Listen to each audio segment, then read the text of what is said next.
Hello student, अगले session में हमने 2 श्लोक देखे थे और 2 श्लोक के ट्रांसलेशन और वर्ड मीनिंग भी देखे थे। तो आप लोगों ने वो लर्न कर लिया होगा और नोटबुक में लिख लिया होगा। आज हम वंदना के और 2 श्लोक है, उसका ट्रांसलेशन, वर्ड मीनिंग और श्लोक का मीनिंग समझने वाले हैं।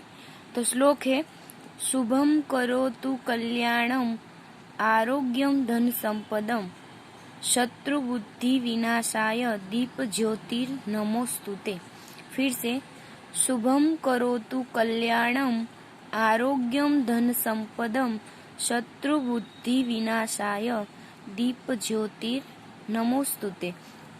शुभम करोतु यानी कि जो शुभ करता है, कल्याणम जो कल्याण करता है, आरोग्यम जो आरोग्य रखता है, धन संपदम धन संपदा बढ़ाता है, शत्रु बुद्धि विनाशाय और जो शत्रु बुद्धि का विनाश करता है, दीप ज्योतिर्नमोस्तुते ऐसे दीप यानी दीपक की रोशनी को मैं नमन करता हूँ।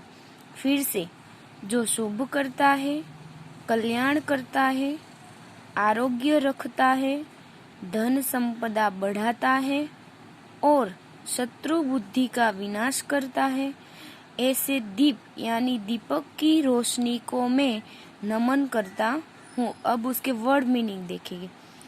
शुभम एक्वेस स्पीसीज, करोतु यानी कि डू, कल्याणम यानी कि वेल विशिंग, आरोग्यम यानी कि हेल्थ, धन संपदम यानी कि वेल्थ, शत्रु बुद्धि विनाशाय for destruction of enemies evil throat, दीप ज्योतिर or lighter of the lamp, नमोस्तुते बोइंग टू यू।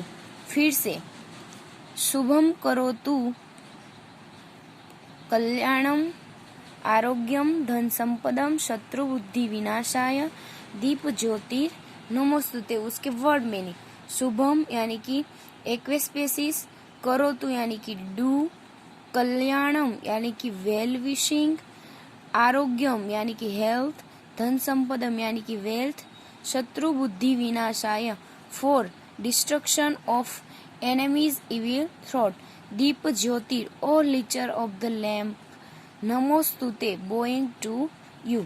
अब उसका ट्रांसलेशन देखेंगे।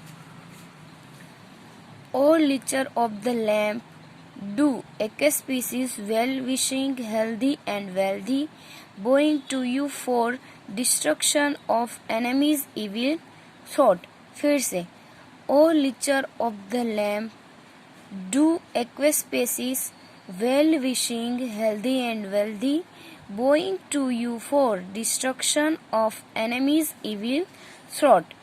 सेकेंड, मुकम करोति वाचालम पंगु लंघयते गिरिम यत्कृपा तमहम वंदे परमानंद माधवम। मुकम करोति यानी कि जिसके अनुग्रह से, कृपा की वजह से गूंगा बोलने लगता है, पंगु लंघयते गिरिम एक अपाहिज लंगड़ा जो पर्वत पार करता है, यत्कृपा तमहम वंदे परमानंद माधवम ऐसे अति उच्च आनंद देने वाले माधव को मैं प्रणाम करता हूँ।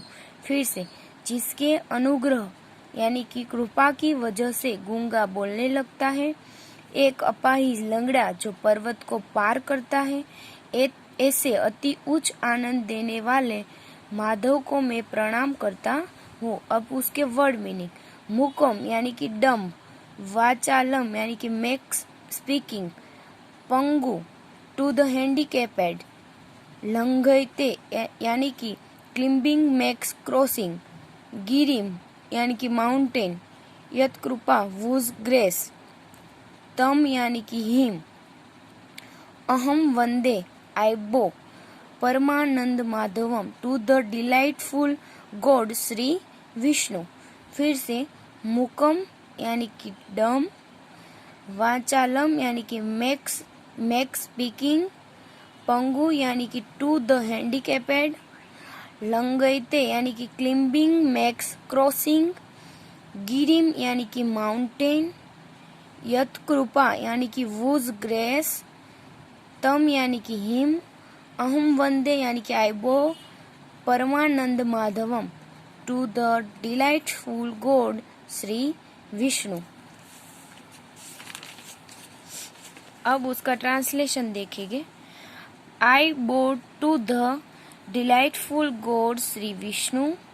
आई bow to the delightful god Shri Vishnu, whose grace makes the dumb speaking and gives strength of crossing यानी कि climbing a mountain to the handicapped। फिर से I bow to the delightful God Sri Vishnu, whose grace makes the dumb speaking and gives strength of crossing यानी कि climbing a mountain to the handicapped. अब हम इसके synonyms यानी कि पर्यायवाची शब्द देखेंगे। तो कल्याणम यानी कि शुभम, ये दोनों का मीनिंग जो होता है वो सेम ही होता है। कल्याणम यानी कि शुभम, धनम यानी कि वित्तम, धनम यानी कि वित्तम, बुद्धि ही यानी कि मति ही, दी ही बुद्धि यानी कि मति ही, दी ही, शत्रु तो रिपु, शत्रु तो रिपु, गिरि ही तो पर्वतः, शैलः, गिरि ही तो पर्वतः, शैलः, वाचालम यानी कि मुखरः, माधव तो विष्णु, हरि ही, सरस्वती तो शारदा। तो आज हमने 2 श्लोक देखे, 2 श्लोक और उसका जो हिंदी ट्रांसलेशन, वर्ड मीनिंग और इंग्लिश ट्रांसलेशन देखा। तो आप लोगों को घर पे ये पहले सेशन में 2 श्लोक करवाए थे और ये सेकंड सेशन में 2 श्लोक करवाए। तो चारों के चारों श्लोक है उसको आपको याद रखना है, हिंदी ट्रांसलेशन याद रखना है, वर्ड मीनिंग याद रखना है और इंग्लिश ट्रांसलेशन याद भी रखना है और एक बार नोटबुक में लिखना भी है।